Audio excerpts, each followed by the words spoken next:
इतनी पीड़ा, एक आम हिंदू का साधारण जीवन जीना असंभव है उस देश के अंदर, केवल इसलिए कि वो हिंदू धर्म में उसका जन्म हुआ है। वो कानून नहीं तोड़ रहा है वो कोई, या कोई आपसे कोई उसका कोई रंग काला नहीं है, कोई नस्ल भेद नहीं है, सिर्फ उसके इसलिए कि वो हिंदू परिवार में उसका जन्म हुआ है, इसलिए उसको अपमानित किया जाएगा, उसका बिजनेस उससे छीना जाएगा, उसकी बेटी उठा ली जाएगी। वो आप सोचें, सतत उस चिंता में जिए कि आज स्कूल गई बच्ची वापस घर आएगी कि नहीं। कैसे जी, ये कोई जीवन है 21वीं शताब्दी में? हम यहाँ आनंद और गरबों के नाच नाच रहे हैं, और वो वहां पर अपनी बेटी के स्कूल से आने की प्रतीक्षा में सूखे जा रहे हैं हिंदू। तो ये एक बहुत अनइवन सा संघर्ष है, बहुत अनैतिक और भयंकर अत्याचार, जिसके प्रति हिंदू समाज ने अपनी आंखें मीची हुई हैं, और इसका फल दंड मिलेगा। कुंवारी कन्या को आप अष्टमी के दिन भोजन कराने का जो ढोंग रचता है हिंदू समाज, उससे हमारे पाप क्षीण नहीं होंगे।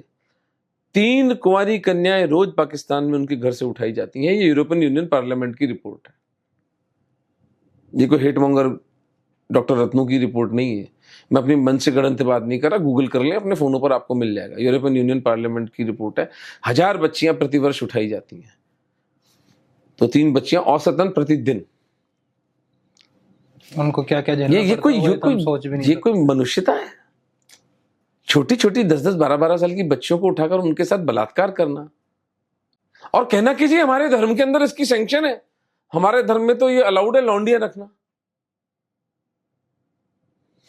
सर वो तो खैर फिर दूसरा ही आयाम हो जाएगा, उसकी तो बात करेंगे तो बहुत डिटेल में चले जाएंगे। हाँ। क्या क्या सैंक्शन कर रखा है, और उसको धर्म कह के आगे मैं ये कहता हूं कि हमारे हिंदुओं को वहां से निकाल लिया जाए, क्योंकि ये एक नेहरू लियाकत पैक्ट जो था उसके बेस पे एक सॉवरेन डॉक्यूमेंट था,